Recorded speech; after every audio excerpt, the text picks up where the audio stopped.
الفريق الفائز لا يغير، عندهم ميكانيزمات، عندهم ثقه، اللاعبين دابا دخلوا في مجموعه ديال لي غوبير مع بعضياتهم، ديك التبادلات ديال المواقع اللي تكلمنا عليها السي الحمام واللي غنشوفوها من بعد في التحليل الفيديو كذلك موجوده، يعني كيتبادلوا المواقع يعني بواحد لا سانكرونيزاسيون ممتازه.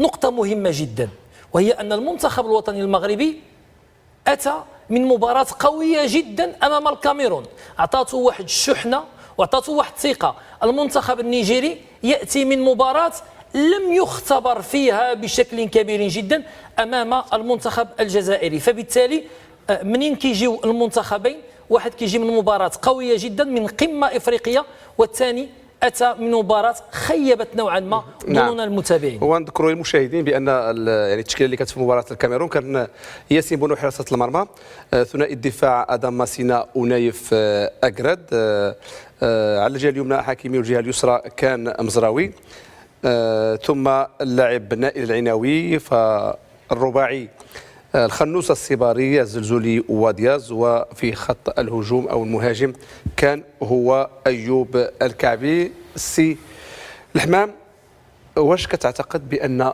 المنتخب المغربي غيخوض هذه المواجهه المقبله بنفس الاسماء؟ تكلمنا عليها قبل، قلنا بان اذا خدينا بعين الاعتبار يعني طبيعه المنتخب النيجيري، طبيعه الخصم. اولا الخصم كيلعب الطريقه ديال اللعب ديال الخصم، كيلعب 4-3-2-1 على اعتبار كاين كيقولوا 4-3-3، ولكن دائما كيبقى لقمان هو رابطه، هو واحد النوع ديال الرابطه ما بين وسط الميدان والامام، كيبقى قدام ادامس وكيبقى اوسيمين دائما من نقاط الضعف ديالو انه كيمشي، وربما في هذه البطوله هذه اكثر من مرات عده اللي حصل في حالات شروط، وبالتالي كيكون كيسبق الكره اكثر.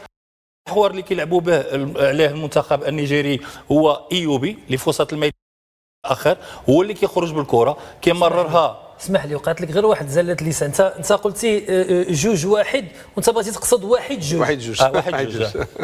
1-2 اذا هو كيخرج ايوبي، كيخرج بعمليات ديال الهجمه الافتتاحيه وكيمررها لقمان بطبيعه الحال بالسرعه ديالو وباللعبات القصيره كيوصلوا الميدان. غير هاد اللاعبين وهاد المجموعه اللي كيلعب بها المنتخب النيجيري، شنو هي الوصفه اللي يمكننا نشوفوها في المنتخب المغربي؟ واش نفس التشكيله ولا اسماء اخرى يمكن لها تدخل؟ بالنسبه للتشكيله ديال المنتخب المغربي لا اعتقد بان وليد الركراكي سيغير التشكيله، لان على اعتبار ان هذه المجموعه خذات واحد النمط ديال اللاعب، وربما لاحظنا في المقابله اللي مع ضد الكاميرون على ان كانت المستوى رائع، يعني تكاملي حتى في الخطوط. لاحظنا بان لاول مره كنشوفوا على ان الزلزولي يتقاتل ويعود الى الدفاع، كذلك شنا الصباري يتقاتل ويعود الى، يعني الفريق كان في حال ديك السيمفونيه